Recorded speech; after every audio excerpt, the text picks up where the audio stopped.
So, isa ka pa rin ba sa mga naniniwala na yung idealism ng isang babae na kapag ginawa mo ang lahat o nag-effort ka, hindi ka iiwan? Dahil, totoo nga, kapag ginawa mo ang lahat para sa isang lalaki, probably he will stay, but that doesn't mean that he will stay forever. So, wala pa rin yan sa effort ng babae. Nasa commitment yan ng lalaki. Kung talagang magsistay siya. Dahil marami akong kakilala ng mga babae na wala naman talagang ka-effort sa katawan, walang ka-effort sa relasyon, nagbubuhay rin na pa rin. It is because nasa lalaki yung susi kung magtatagal sila o hindi. It is because nasa commitment yon ng lalaki kung iiwan ka o magsistay sa'yo. So, sobrang ka-effort mo, nawawalan ka na ng value.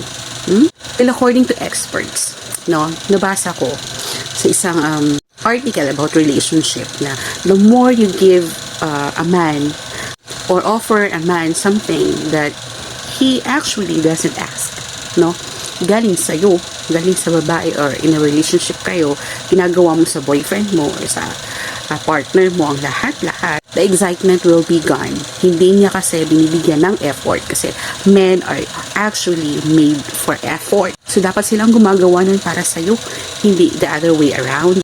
Kasi nga, yung mga lalaki, kapag may ginagawa silang effort, the more they gave effort for you, the more they will value you. So, sa lahat ng mga babae na nakikinig o nakakita o nakanood ng video to, huwag ka nang mag-effort. Huwag ka nang mag-effort, girl. Hayaan mo siyang mag-effort sa'yo. Lalong-lalo na sa mga teenagers dyan o yung mga, mga young generations. Diba? Huwag nang mag-effort. Okay? I mean, huwag ka nang mag-effort something sa relationship mo with that man. Mag-effort ka na lang para sa sarili mo, okay? Para mag-upgrade ka. Magbasa ka ng maraming libro, mag-aral ka, gawin mo ang lahat sa school, mga activities, salihan mo. Magbenta ka ng kung ano-ano, no? Learn new skills, mga generating income, kahit young ka pa. Invest something for yourself, not for that man. Kasi let that man do a lot of things or effort for you. So, di na magsige gukod-gukod. Sige text. Hulata nga manawag.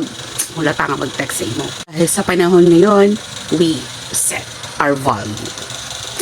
Bye.